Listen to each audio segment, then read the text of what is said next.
When she walked into the cafe, she carried the day with her. It clung to her in the faint, clean scent of lavender detergent and industrial soap. It softened her hair, which had slipped loose from a practical bun somewhere between folding the last stack of towels and catching the bus downtown. It rested in the small crescent of fatigue beneath her eyes. And yet, none of it dimmed her. Daniel noticed her before she noticed him. He had been checking his phone, rereading their messages as if they might rearrange themselves into something more certain. They had met on a quiet corner of the internet where strangers list their favorite books and pretend not to be afraid. Her profile photo had been simple, no filters, no dramatic angles. Just her, smiling like she knew something good was on its way. Now she stood at the entrance of the cafe, scanning the room with cautious hope. He raised his hand. Her face shifted instantly, recognition, relief, and something braver. She crossed the room in measured steps, her shoes sensible and slightly scuffed, as though they had known long days and longer commutes. "Hi," she said, a little breathless. "I'm so sorry if I'm late, the bus." "You're right on time," he said quickly, standing. Up close he caught the scent again. Not perfume, not the expensive kind that announces itself before a woman speaks. It was clean and honest and unmistakably real. The smell of freshly washed sheets and laundromat steam. He wondered what her day had been like. She worked at a hotel, she had told him. Housekeeping supervisor. Not the kind of job that makes for glamorous stories. She joked that she could fold a fitted sheet in under 10 seconds and spot a fake designer handbag from across a lobby. Now she tugged at the cuff of her simple blouse, as though remembering it had been chosen for practicality, not romance. "I didn't have time to change," she said, sitting down. "I almost canceled." "I'm glad you didn't." She smiled at that, and it was the kind of smile that seemed surprised by its own existence. They ordered coffee. She chose the cheapest thing on the menu without hesitation. He noticed that too. Outside, the city moved in restless streaks of headlights and hurried footsteps. Inside, they began the careful dance of two people deciding whether to risk sincerity. "So," he said, "how was your day?"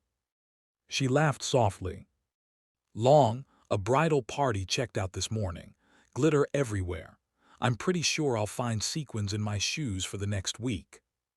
He pictured her in the quiet corridors of a hotel, pushing a cart stacked with white linens, knocking gently before entering rooms left in varying degrees of chaos.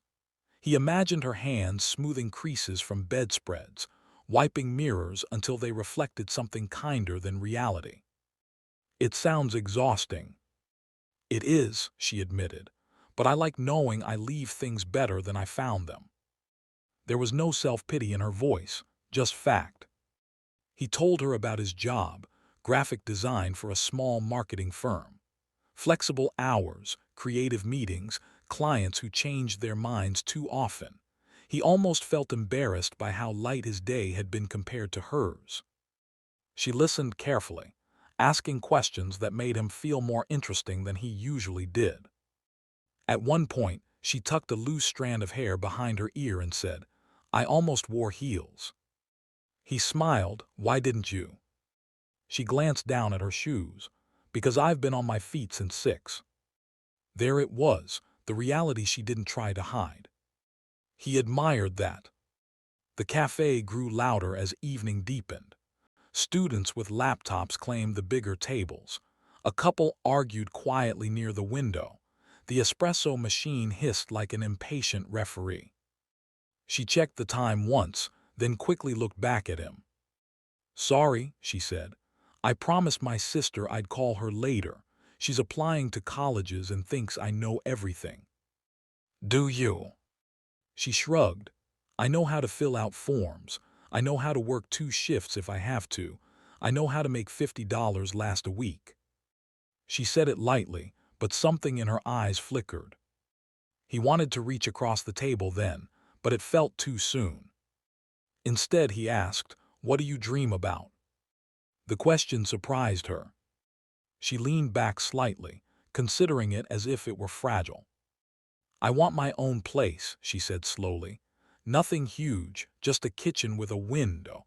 I want to go back to school eventually. Hospitality management, maybe, or business. I want to run something instead of just cleaning up after it. Her fingers traced invisible patterns on the table. And I want to travel somewhere, that is, because someone else booked the room.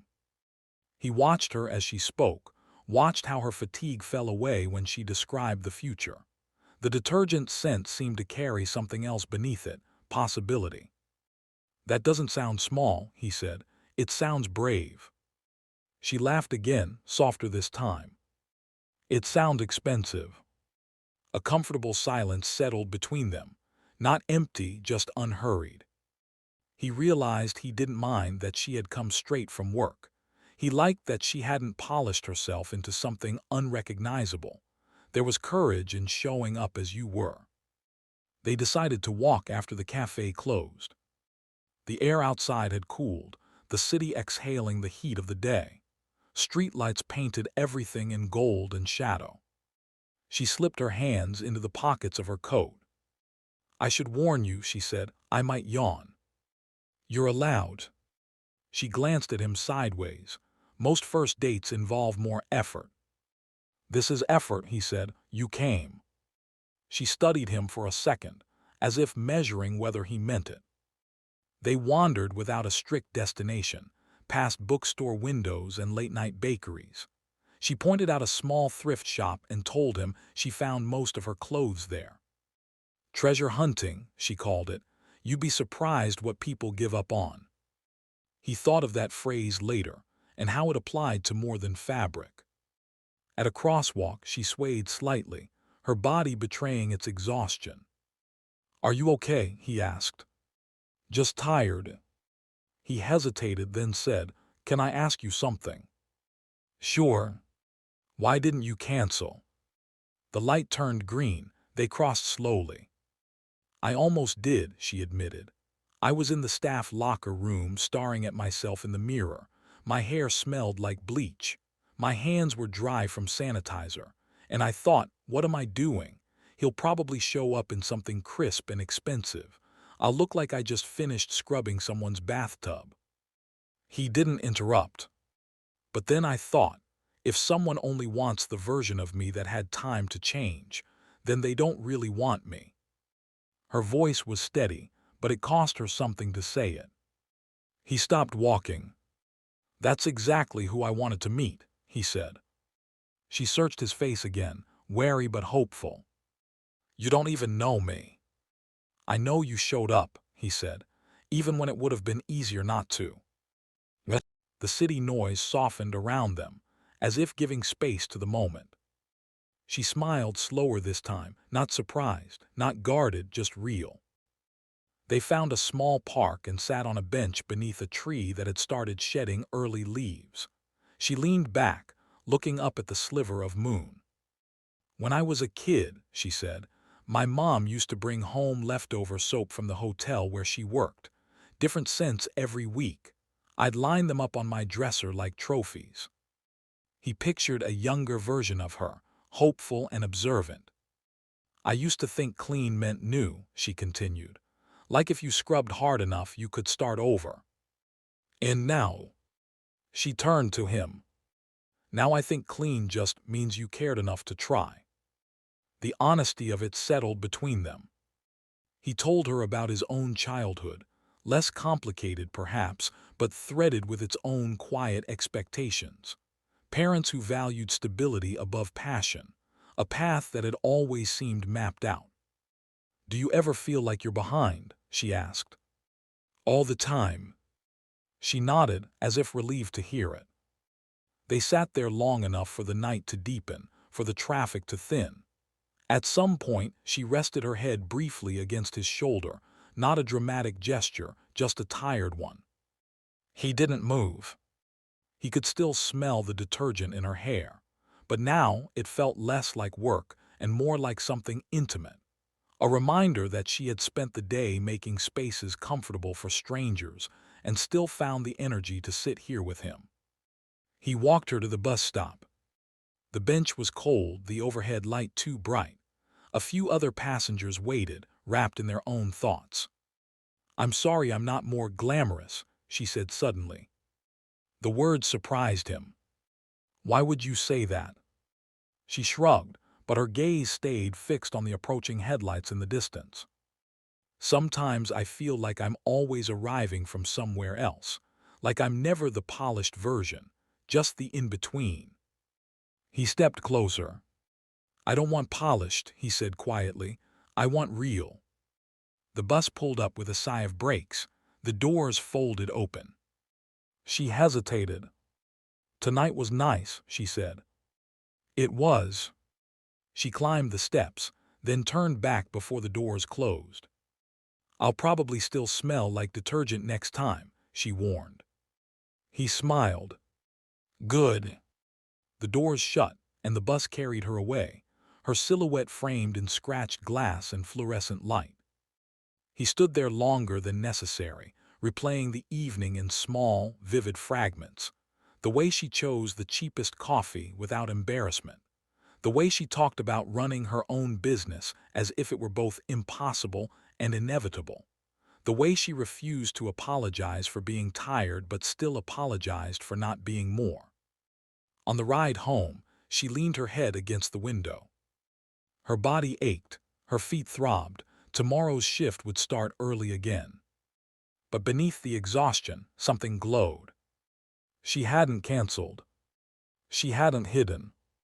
She had walked into a cafe smelling like laundry rooms and long hours, and still believed she was worthy of being met. When she reached her small apartment, she toed off her shoes and sat on the edge of her bed. The room was modest, second-hand furniture, carefully folded blankets, a tiny desk where brochures from community colleges were stacked in a neat pile. She lifted her wrist and inhaled. Detergent and dreams. The scent didn't embarrass her anymore. It reminded her of effort, of survival, of every bed she had made that wasn't her own and every future she was still stitching together thread by thread. Her phone buzzed. A message from him. "I'm really glad you came tonight. Next time, coffee on me, and maybe you can teach me how to fold a fitted sheet." She laughed out loud, the sound filling the quiet room. "Deal," she typed back, "but only if you promise not to judge my work shoes." "Never," came the reply. She set the phone down and lay back, staring at the ceiling. For the first time in a long while, her dreams didn't feel like something distant or decorative. They felt close enough to touch, like freshly laundered sheets pulled tight across a mattress, waiting. Tomorrow she would wake before sunrise. She would tie her hair back. She would push her cart down long corridors and smooth out the creases of rooms she might never see again. But tonight, she allowed herself to imagine something different. A kitchen with a window. A business with her name on it. Another date where she wouldn't have to choose between showing up tired and not showing up at all. She closed her eyes, still smelling of detergent and dreams, and understood that both were proof of the same thing. She was building something clean and hopeful out of the life she had. And somewhere across the city, a man who had seen her exactly as she was hoped she would keep coming exactly that way.